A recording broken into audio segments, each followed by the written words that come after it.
Hi everyone. I'm here on behalf of Team Bravo to discuss one of our leadership tools, which is ethics in dealing with sales staff. So let's start by discussing what a sales quota system is. Basically, it's a prominent goal-setting method used in many sales organizations today. The companies use quotas to set expectations for the sales employees, which allows them to establish rewards for the high-performing people and consequences for the low-performing salespeople. Sales commissions and bonuses are often tied in with the quotas. Some advantages of the sales quota system would be the incentive connection. It allows employers to easily link the system to a motivation and rewards program for sales employees. So like let's say for one salesperson, their goal for the month is 100,000. Maybe there's some sort of incentive that if they go 20,000 over their goal and make it to 120,000, then they'll be rewarded in some way. I know at our company we offer gift cards for the high performing if they go above their set quota for the month. Flexibility allows for flexibility in managing performance. Basically, it's not just a set salary and they can kind of work as they please. It's flexible where you can have the quota go up and down per month. I know during the summer, a lot of our clients are out of town on vacation because their kids are out of school. So sometimes we adjust the numbers based on those factors. Some disadvantage would be resistance. Salespeople are often opposed to the idea of a quota-based system because from previous or recognized sales managers, they poorly manage the system and don't promote it as a motivational tool. If you don't meet your quota, you're fired. Things like that. It can definitely have its advantages, but like anything, disadvantages come along with it. The turnover, it may cause issues for management if the goals are not met by the talented salespeople, which can be problematic based on the idea that employees must stick to the system in order to uphold legitimacy. Initially, I felt like our company had a problem with this. You have some sales team members that you're very consistent with. They have to meet their goals. They're very serious about meeting their goals. And then you have others that always seem to have an excuse. And if you let them get away with it every time, they don't take it seriously. And then some of the other team members are affected by that as, they don't think the system's legitimate and it's not taken seriously. Last but certainly not least is pressure selling.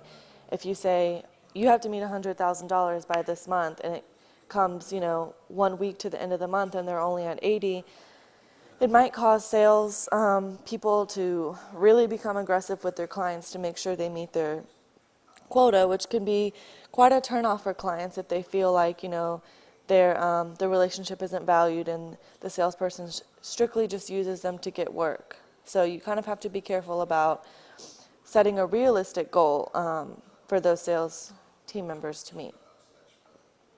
Territorial systems, it's a sales territory in which the customer group or geographic district is set for an individual salesperson or sales team.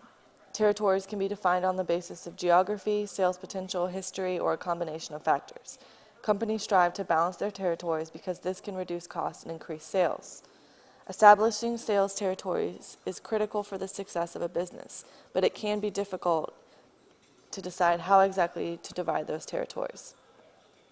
The development requires the ability to foresee how territories should be established based on the projected growth of a company.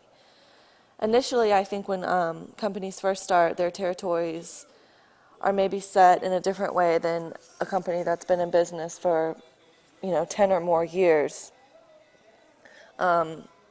With our company, we started in the Southeast, so we kind of had a sales rep in Florida, and then eventually it spread to Georgia, and now we're kind of all over. So our Georgia rep handles North and South Carolina and Alabama, and then we have a Tennessee rep that handles the surrounding states there.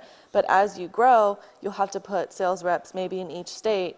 That can be kind of tricky when, let's say, our Georgia rep already has a client established in Alabama, but Alabama has grown so much that he can't handle Georgia, North Carolina, South Carolina, and Alabama. So you might have to establish a rep in Alabama to handle maybe Alabama and Louisiana. So that can kind of get tricky as to whether the Georgia rep has to completely hand over his clients or maybe split. The way we do it is we split commission. So because our Georgia rep established that client and has been able to service them and keep them as a client, when the Alabama rep were to come in, they would split the commission until I think it's a year and a half. And then as long as everything is going accordingly and our numbers with that client are the same or above, then that new rep will become full commission on that client. So territory management is basically the territorial system, the way it's being managed. So sales rep may have too much work or too little work. The workload needs to be distributed so that existing customers and prospects receive the correct amount of attention. And that's kind of what I was discussing before. Once you grow your client base so large, like those Alabama clients may feel like they're being pushed to the back burner. That's why you bring in another sales rep, to make sure they're receiving the amount of attention that they deserve.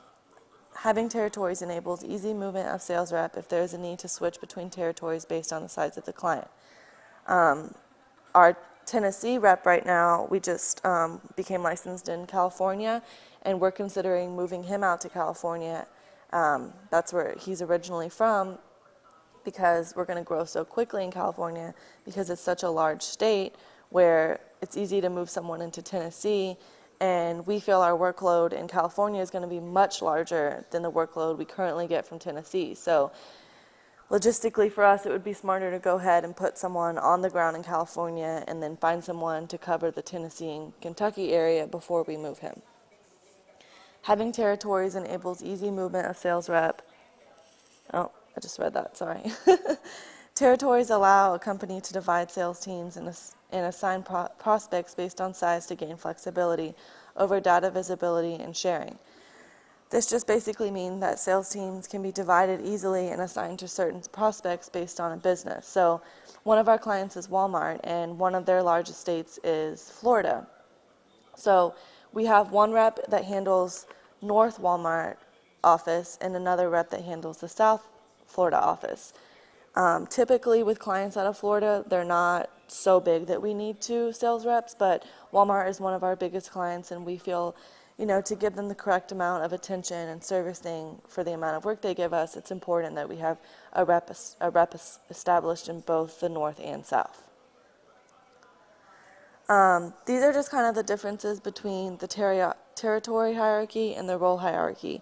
You can read through and kind of see how they're each defined and what the positives and negatives of each would be.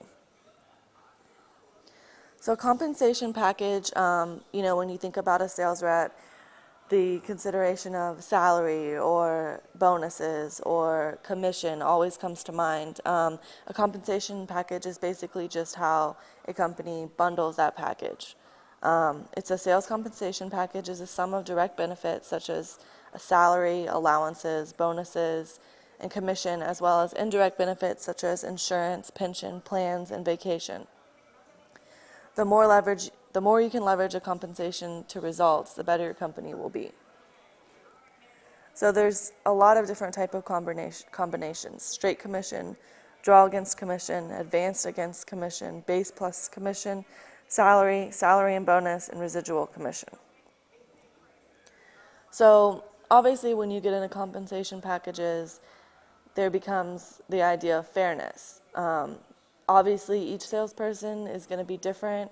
They might sell different numbers based strictly on their territory, or they might sell more or less based on their workload or work ethic. So if compensation policies are planned correctly, the distribution of wealth should mean that those people are being paid relative to the value they bring to the company. The most valuable, profitable sales reps should be paid more based on their sales. This plan gives each sales rep the opportunity to control their income based on their work. At my company, we do a salary base plus commission for the month.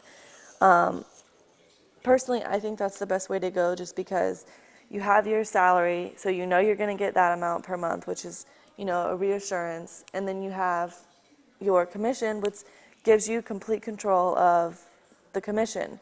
If you go out and sell way above your quota, and you not only get bonuses for the addition, you also get a higher commission each month. So I think it's definitely a driving tool for salespeople to want to make more.